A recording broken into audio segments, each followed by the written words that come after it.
Bonjour à tous, donc Thomas Deras, moi je suis sommelier, j'étais sommelier en restauration pendant 7 ans, cofondateur de Matcha.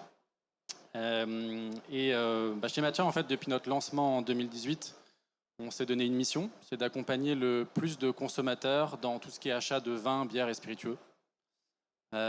Pourquoi? Parce que on estime que le conseil est juste indispensable dans cet achat. Alors à la fois côté consommateur, parce que c'est un acte d'achat qui est anxiogène pour beaucoup de consos, et aussi côté distributeur, parce qu'on est souvent enfermé dans une sorte de compétition prix et dans une absence de conseil qui est vraiment préjudiciable à cet acte particulier.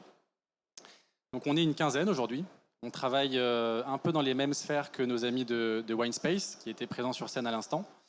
On travaille principalement sur une solution de caviste virtuelle qui va être activée en e-commerce, en magasin. En magasin, ça va être sur des bornes, sur des smartphones via du QR code.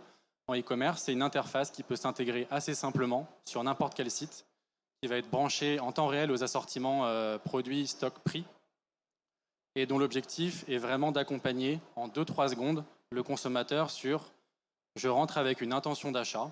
Ça peut être un accord mets vin, ça peut être un vin pour l'apéritif, pour faire un cadeau, pour découvrir. Et je dois être capable d'avoir un conseil sur mesure par rapport à cette intention d'achat. Alors nous, on est positionné en B2B, c'est-à-dire qu'en fait, on vient équiper les distributeurs de vins, bières et spiritueux. Donc on travaille avec à la fois des acteurs de la grande distribution, Carrefour, Intermarché, Casino, Monoprix.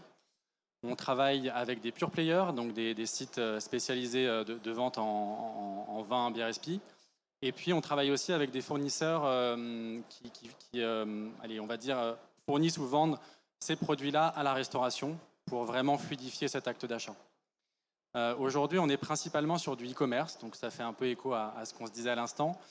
Dans nos ambitions, on va dire, dans les mois qui viennent, on va continuer de prendre racine sur le offline, sur les points de vente. Il faut savoir quand même que en France, en tout cas, tout ce qui est physique représente encore 90% des ventes de vin, 95% des ventes de bière et au moins 90% des ventes de spiritueux. Donc le e-commerce progresse très vite, mais part aussi de très loin.